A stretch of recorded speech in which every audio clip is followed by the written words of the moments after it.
Hello everybody, this is Jared from Jared Production Studios and welcome to a review of set number 75036. This is the Utapau Troopers set, better known as the Utapau Troopers Battle Pack.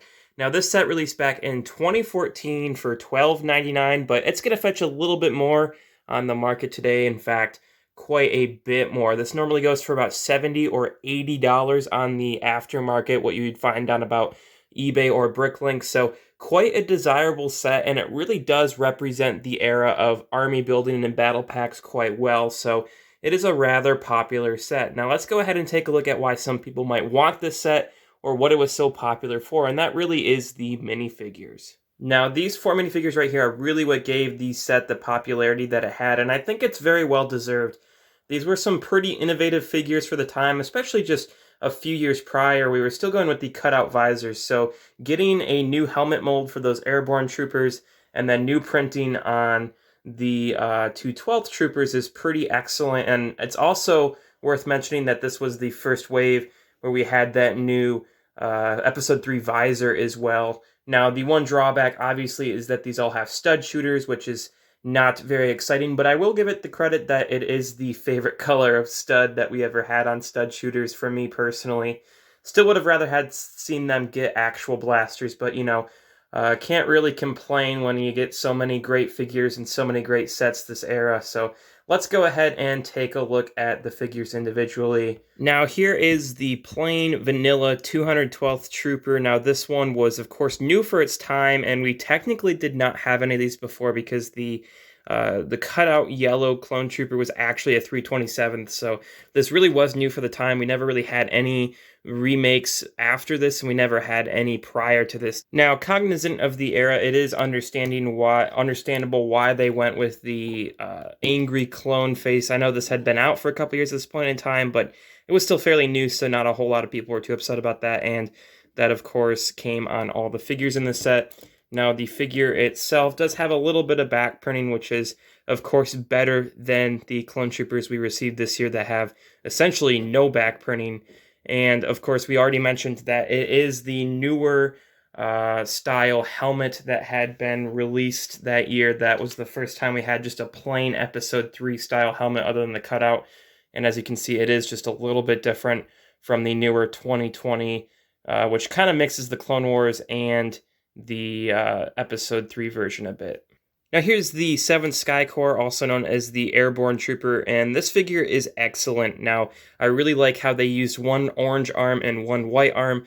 A little bit of a gripe for me on the newer figure. I think this one just has that slight edge because they used the appropriate colored arms.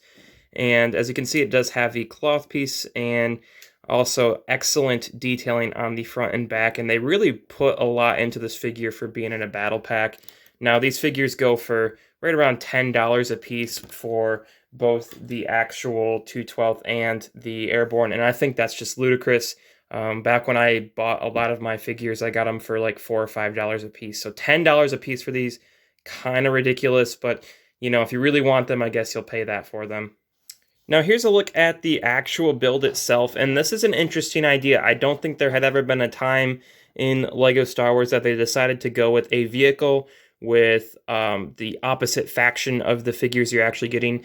And I really like that idea. I think this is, I realize I'm missing a piece there. It's a decent design. I get it's not necessarily perfectly minifigure scale if you set your figure next to it, but it's not awful. It really isn't. It could be worse, and a lot of the vehicles are relatively out of scale, and this one is not too bad with that. The functions on it are not excellent. While they still work, you get to spin the head and then the flick fire missiles, which never really seem to work for me, but you do have a few of them, so you can simulate how it would spin and how it would shoot a consistent automatic fire with those.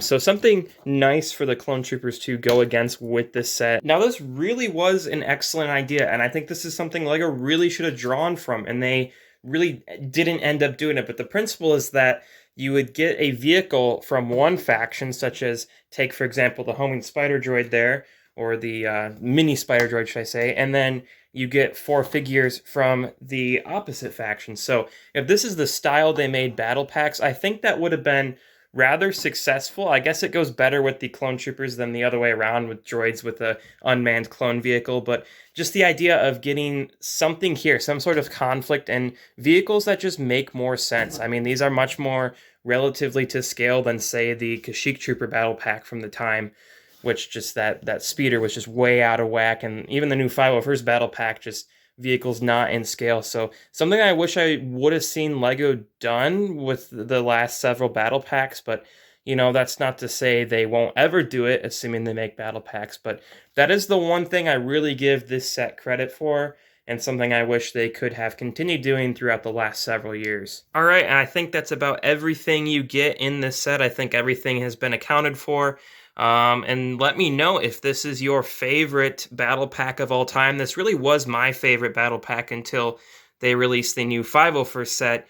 But if you like the 212th, this is hard to beat, and it's just a lot of great figures, a lot of great value for such a minimal price. And if you happen to buy a ton of these back in 2014 and 2015, you would really be cashing in right now, because these are, again, worth a lot of money. So awesome set. I really hope they make more like this. I doubt they ever will, but really reflects positively on that era of LEGO Star Wars.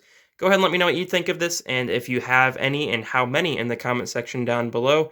So thank you all for viewing. If you enjoyed this video, go ahead and like and subscribe for some more classic reviews, and as always, thank you for watching.